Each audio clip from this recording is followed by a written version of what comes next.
भारत और श्रीलंका के बीच ODI series खत्म हो गई, लेकिन अभी भी बहुत सारे ऐसे सवाल हैं जिनके जवाब अभी ढूंढने बाकी हैं। इस अगर टूर में देखें तो भारत ने क्या पाया है, भारत को कुछ भी अचीव नहीं हुआ है। उल्टा आपकी जो टीम सेटल्ड नजर आ रही थी, T20 वर्ल्ड कप आप जीत करके आए, कॉन्फिडेंस में टीम थी, जो प्लेयर खेल रहे थे, लेकिन इस ओडीआई सीरीज ने भारत को पूरी तरीके से पीछे धकेल दिया है। और चैंपियन आईसीसी चैंपियन ट्रॉफी 2025 जो शायद 19 फरवरी से शुरू हो रही है, जो पाकिस्तान में ऑर्गेनाइज की जाएगी, लेकिन अभी इस बात पर कंफर्म नहीं है क्या भारत जाएगा। तो इस वीडियो में ये इशू हम बात नहीं करने वाले हैं कि भारत जाएगा नहीं जाएगा, हम बात करने वाले हैं कि वो 11 कौन से होने वाले हैं। तो विकेट कीपर की समस्या सबसे बड़ा मेन मुद्दा बना हुआ है। अभी भी आपने T20 में संजू सैमसन को पर्याप्त मौके दिए, संजू को मौके देने के बाद वो भी सेटल नहीं हुए, उनका भी प्रदर्शन अच्छा नहीं था। ध्रुव जुरैल को दिया, वो भी नहीं चले। हालांकि टेस्ट में ध्रुव का प्रदर्शन बेहतर रहा, लेकिन वो वाइट बॉल की बात करूँ तो ध्रुव जुरैल पूरी तरीके से फ्लॉप रहे हैं। जीतेश शर्मा की बात करें तो जीतेश शर्मा का छोटी छोटी पारियां आई हैं, लेकिन इतना नहीं कॉन्फिडेंस दिखाया कि ध्रुव जुरैल की तरफ है। साल 2 साल के लिए बीसीसीआई भारतीय क्रिकेट टीम जो है बीसीसीआई सेलेक्टर कप्तान कोच रुख करें। इसके बाद अगर आप देखें तो ऋषभ पंत की वापसी जरूर हुई है, इमोशनल वापसी थी। बहुत अच्छा ऐसा प्रदर्शन भी नहीं किया है ऋषभ ने कि कहा जाए कि हाँ ऋषभ पंत ठीक है, व्हाइट बॉल में बेहतर करेंगे। हालांकि टेस्ट क्रिकेट की अगर बात करें तो ऋषभ पंत बेहतर खेले हैं और टेस्ट में अभी भी उनकी जगह है। ध्रुव और ऋषभ पंत, अगर ऋषभ नहीं खेलते तो ध्रुव खेलेंगे, लेकिन समस्या है व्हाइट बॉल, तो वहाँ पर ऋषभ पंत भी फेल हुए हैं।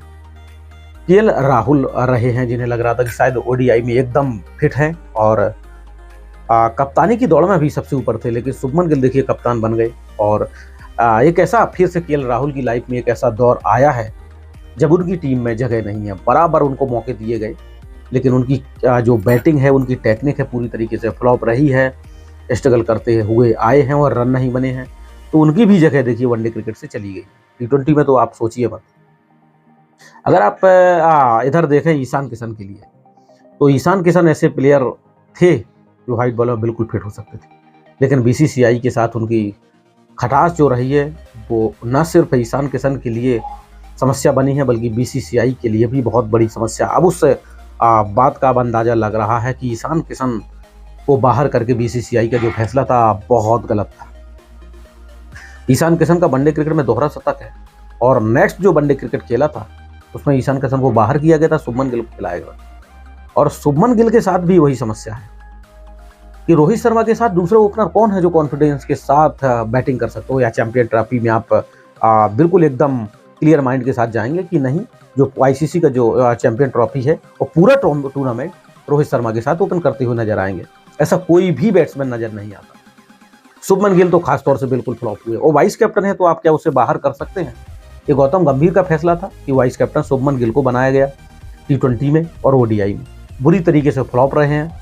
एक जिम्मेवारी दी गई और छोटी सी जिम्मेवारी अभी तो उसको निभाई भी नहीं है और पूरी तरीके से फेल हुए हैं।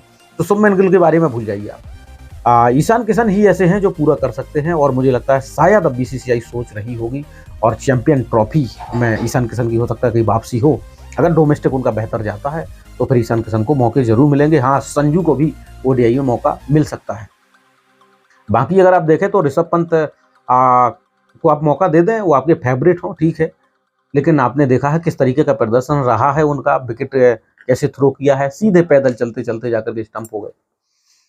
बिल्कुल भी स्पिन के साथ टेक्निक उनकी सही नजर आई नहीं है। और जब से चोट लगी है तब से मैंने देखा है कि अगर आप ऋषभ को, कोई भी स्पिनर थोड़ा सा बॉल दूर डालता है तो उनका जो पैर है वो उतना खिंच नहीं पा रहा है बॉल की तरफ है, और वहीं से स्ट्रोक खेल जाते हैं, खड़े खड़े आगे निकलते हैं तो पूरी तरीके से कमिट नहीं हो पाते हैं, बॉल तक नहीं पहुंच पाते हैं। स्ट्रोक अगर खेल भी दें तो टॉपेज चला जाता है या फिर मिस कर जाते हैं, आप स्टंप हो जाते हैं। ये समस्याएं हुई आईपीएल में भी, आपने देखा होगा। बतौर कप्तान तो अच्छा उनका चला था आईपीएल, लेकिन बतौर बल्लेबाज में फिर भी 1-2 पारी अगर आप छोड़ दें तो उतना बेहतर नहीं था। तो आप और कौन से आपके पास विकेट कीपर नजर आ रहे हैं?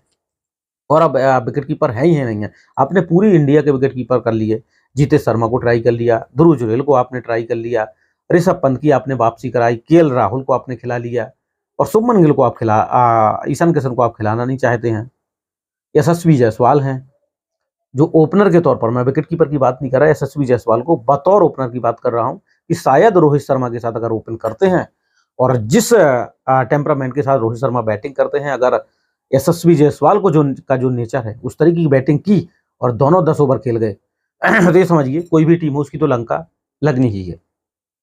लेकिन ये फैसला कोच गौतम गंभीर लेंगे, अजीत अगरकर लेंगे, कप्तान रोहित शर्मा लेने वाले हैं कि आप बतौर ओपनर चैंपियन ट्रॉफी में किसे आप यहीं से आप तैयार करने वाले हैं, और बतौर कोच जो आपका पहला कोच होगा वो कौन होने वाला है, क्या ईशान किशन है या फिर आप ऋषभ पंत, संजू में से कोई एक चॉइस ले जाना चाहते हैं। अगर आप मुझसे पूछे तो ईशान किशन के साथ जाना चाहिए, इतनी भी ज़्यादा ज्यादती भी ठीक नहीं होती, उनका बल्ले से प्रदर्शन इतना भी खराब नहीं रहा है। अगर आप किसी प्लेयर को इतना बेहतरीन हो नहीं खिलाएंगे और उससे कम छोटा प्लेयर होगा उसको आप खिला देंगे और वो बेंच पर जाकर के बैठा है पानी पिला रहा, तो किसी को भी बुरा लगे, इसमें बिल्कुल भी गलत बात नहीं है। हालांकि क्रिकेट में रूल और बहुत ज़रूरी होता है, पेशेंस बहुत ज़रूरी होता, जो ईशान ने नहीं दिखाया, मौका मिलता आगे, लेकिन शायद इसी वजह से वो छोड़ करके चले आए थे, उनको खिलाया नहीं गया था, ऊब गए थे और बीसीसीआई ने इसे आड़े हाथों लिया, बुरा लगा तो पूरी तरीके से नेशनल टीम से दरकिनार कर दिया। लेकिन अब चैंपियन ट्रॉफी है तो हो सकता है ईशान किशन को याद किया जाए और उनका चयन भी हो। आपके हिसाब से कौन सा वो प्लेयर होना चाहिए जो चैंपियन ट्रॉफी में भारत का पहला विकेट कीपर हो और बतौर ओपनर रोहित शर्मा के साथ किसे खिलाना चाहिए? कमेंट दोस्तों जरूर।